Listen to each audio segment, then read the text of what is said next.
Muy bien, chicos. Vamos a hablar un poco recordando las leyes dinámicas de Isaac Newton, que ya ustedes la conocen. Estas leyes son tres: la ley de la inercia, la ley de la fuerza y la ley de la acción y reacción.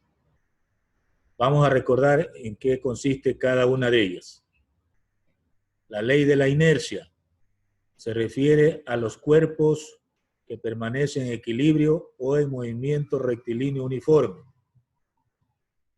Este movimiento pues se da si es que no existe una fuerza que modifique su estado. ¿Alguien quiere hacer una pregunta? Erika Muentes. Profe, una pregunta, eso de ahí ya no copiamos porque eso de ahí ya tenemos clases, ¿verdad? ¿Ya la tienen? Y con el profesor Alexander tenemos una hoja de eso. Ya. Entonces solamente atienda. Si ya lo tiene, no hay problema. Solo atienda, porque a veces hay cosas nuevas que nos ayudan a recordar, ¿no? Entonces, la ley de la inercia se refiere a cuerpos que permanecen en equilibrio o en movimiento rectilíneo uniforme mientras no exista una fuerza que modifique su estado. Eso lo podemos evidenciar en la vida real cuando vamos, por ejemplo, en un bus.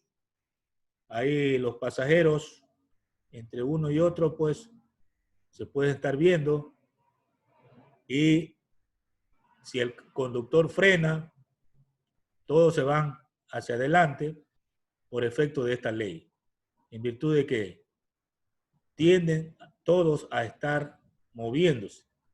Y el momento en que él frena, el conductor del vehículo, pues se van hacia adelante porque necesitan seguir moviéndose. Entonces la ley habla de que una fuerza externa es la que modifica. La fuerza que modificó ese estado es el momento en que el conductor aplica los frenos, ¿no? Entonces ahí está modificando. Por eso se manifiesta esa ley.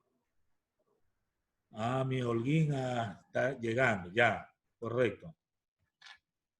Que pase.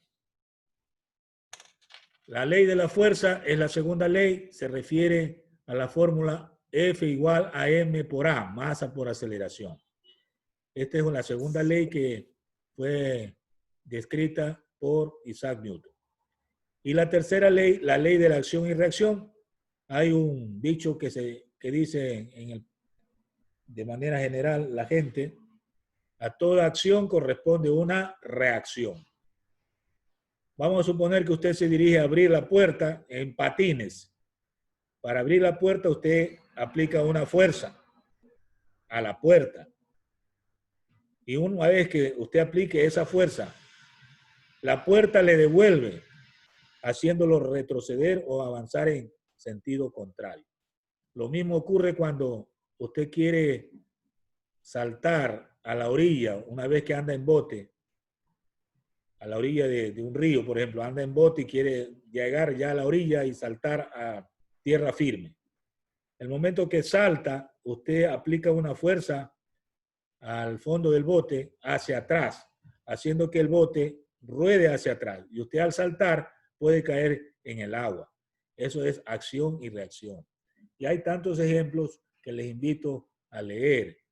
En internet busque ley de la acción y reacción y va a haber muchos ejemplos de la vida real en la que usted tendrá que siempre considerar la reacción. A toda acción corresponde una reacción de igual magnitud y de sentido opuesto. Veamos la siguiente lámina. Dinámica rotacional. Vamos a aplicar las leyes de Newton a la rotación. Eso significa que vamos a revisar temas como fuerza centrípeta, fuerza de rozamiento, peralte, momento de inercia, fórmulas del movimiento circular, aceleración angular y otros. Esto tiene que ver con la rotación, inclusive la rotación de la Tierra, ¿no? Hay un eje imaginario que nosotros lo describimos, está por el centro de la Tierra, de norte a sur. En las imágenes usted puede ver una rueda en la que se aplica una fuerza para que ruede y hay una fuerza de rozamiento. FR contrario. En los parques de diversiones infantiles hay la rueda moscovita, ahí está la rotación. Vamos a estudiar ahí qué fuerzas intervienen y dónde se aplican las leyes de Newton en la rotación. Otro tema es la fuerza centrípeta. También interviene en la dinámica rotacional. Es aquella fuerza o su componente vectorial que actúa sobre un objeto en movimiento sobre una trayectoria curvilínea y que está dirigida hacia el centro de curvatura de la trayectoria. Puede ser calculada por la fórmula, según la ley de Newton, masa por aceleración centrípeta. En la figura usted puede ver en la parte de arriba un círculo que es la trayectoria de un cuerpo de masa m que está haciendo un movimiento circular. Allí se nota claramente vectores. Un vector es el de la velocidad y otro es una fuerza dirigida hacia el centro. Esta fuerza que se dirige hacia el centro se llama fuerza centrípeta. En la parte inferior vemos una imagen de un señor, de una persona que está haciendo girar en un plano horizontal un objeto, y para que describa esa circunferencia pues tiene que aplicar a través de una cuerda una fuerza dirigida hacia el centro. Eso es fuerza centrípeta. También otro tema es fuerza de rozamiento. El rozamiento se da en todas las cosas que se desplazan o ruedan en nuestro medio. Puede usted empujar un coche, puede desplazar algo como una carretilla con ruedas, o puede hacerlo que se deslice sin ruedas. En todo caso, habrá una fuerza de rozamiento. Claro, menor será el rozamiento si utiliza ruedas. Si no hay ruedas, el rozamiento o la fricción es mayor. Se puede calcular esa fuerza de rozamiento, que es contraria al desplazamiento, por fórmulas que están establecidas allí. U por N significa el coeficiente de rozamiento por fuerza normal. En el caso de deslizamiento, esto es sin ruedas. Pero si tiene ruedas, la fuerza de rozamiento, que va a ser menor, es ρ por N. ρ es coeficiente de rozamiento a la rodadura y N nuevamente la fuerza normal. Se ha demostrado que el coeficiente al deslizamiento es mayor que al de la rodadura. En las imágenes se puede ver la parte de arriba un señor que empuja una carreta con ruedas. Ahí hablamos de fricción rodante, hay un pequeño esfuerzo, mientras que en la parte de abajo el esfuerzo es mayor porque no hay ruedas. Esa fuerza de rozamiento es mayor a la de la rodadura. Avanzamos. El término peralte se aplica a las curvas de una carretera o pista, ¿no?, en la que hay tránsito de vehículos. Puede ser también en líneas férreas. Bueno, es el ángulo, ¿no? Es el ángulo de inclinación que aparece en las curvas. A eso se llama peralte. Es la elevación de la parte exterior de una curva en relación con la interior. Esto se hace como una obra de ingeniería para evitar accidentes de tránsito y dar mayor seguridad vial. Usted se habrá dado cuenta cuando viaja en un vehículo que hay señales de tránsito que marcan la cercanía de una curva y le están alertando si es curva cerrada o curva abierta, ¿no?, o no tan cerrada. En todo caso, le permiten hacer un cálculo estimado de la velocidad de la que puede tomar la curva, porque si usted va a mayor velocidad puede salir de la calzada y tener un accidente. Entonces los ingenieros calculan, calculan es el peralte, el ángulo que debe tener como inclinación la pista, ¿no? Porque si no le ayudan al tráfico de vehículos con la inclinación, este puede salir. Claro, también hay carreteras de que son secundarias o terciarias, que no son de primer orden, en la que no se han hecho ningún tipo de peraltaje, ¿no? O no se ha levantado la inclinación. Entonces ahí el vehículo tiene que tomar la curva con baja velocidad, porque de lo contrario puede accidentarse. Entonces tenga en cuenta que el peralte es la pendiente o la inclinación que se da a las curvas en la plataforma, ya sea en vía férrea o calzada para vehículos donde hay que tener en cuenta no solo la velocidad, sino también el peso del vehículo y el radio de la curvatura, ¿no? Dependiendo de si es curva cerrada o no tan cerrada. Avancemos. ¿Cómo calcular la velocidad del vehículo en curva con peralte? Hay dos fórmulas. Va a depender del estado de las llantas. Hay llantas lisas, entonces poco rozamiento.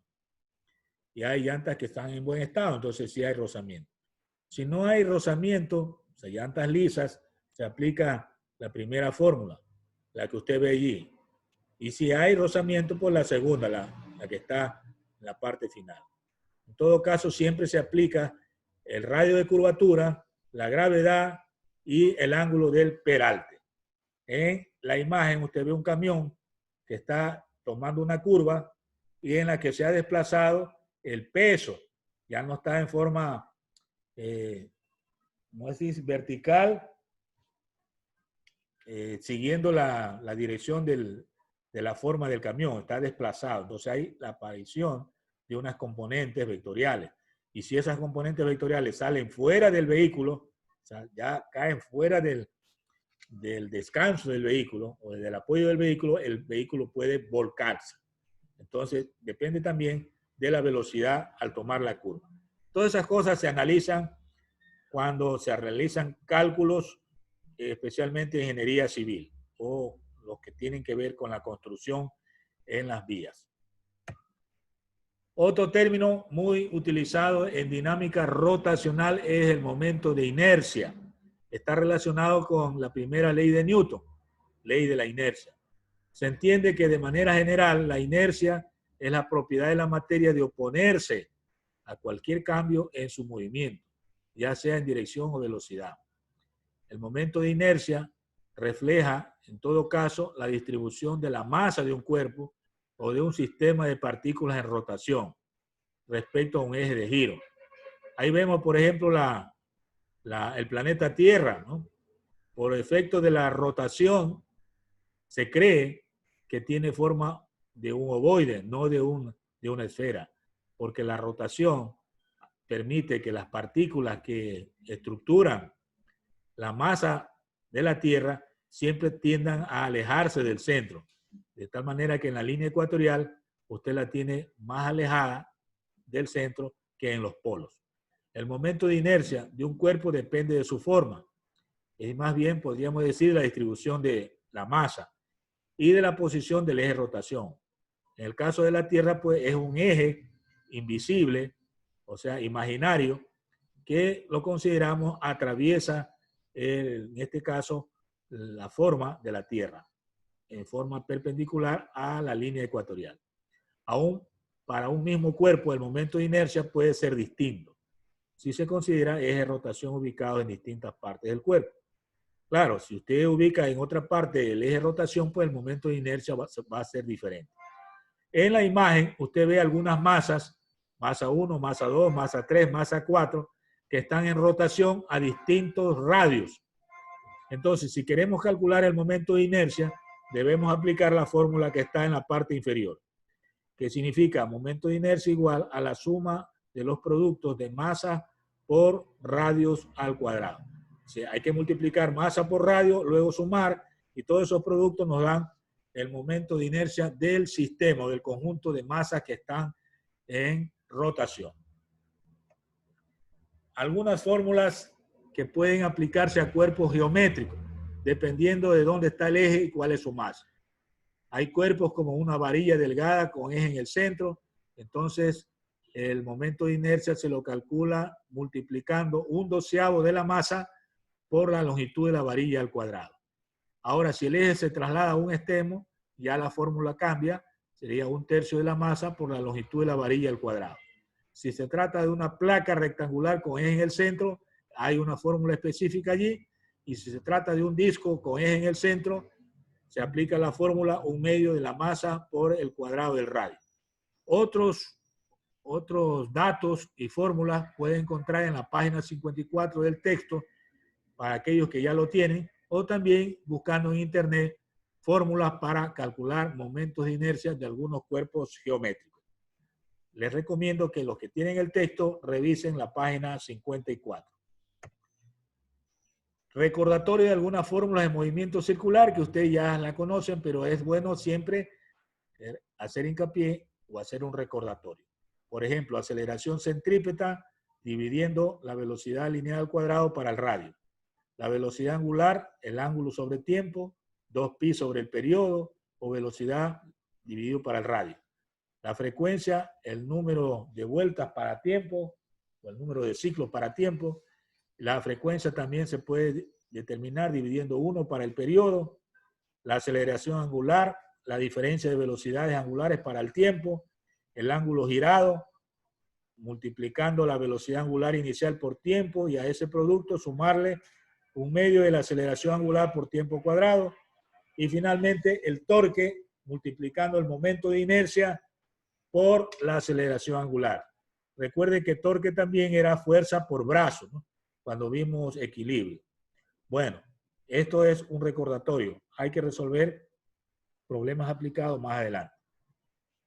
La aceleración angular aplicada a las rotaciones se puede despejar del torque, y entonces tenemos torque dividido para el momento de inercia. Recuerde que torque es la capacidad de giro que tiene una fuerza aplicada sobre un objeto para que un movimiento rotacional se pueda dar efecto. Y entonces ocasiona la aparición de una aceleración.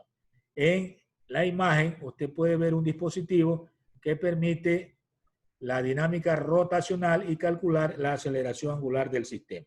Más adelante pues aplicaremos algún problema a esta figura. Y una recomendación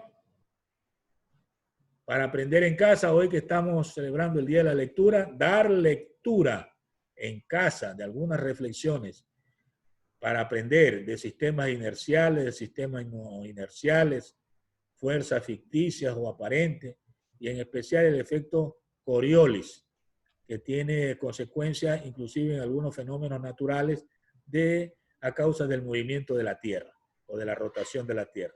Les recomiendo leer los que tienen el libro de la página 50 hasta la 63. Y los que no, pues consulten en internet el efecto Coriolis y algunas de las cosas que he mencionado. Hasta ahí las diapositivas del día de hoy, y creo que estamos con el tiempo.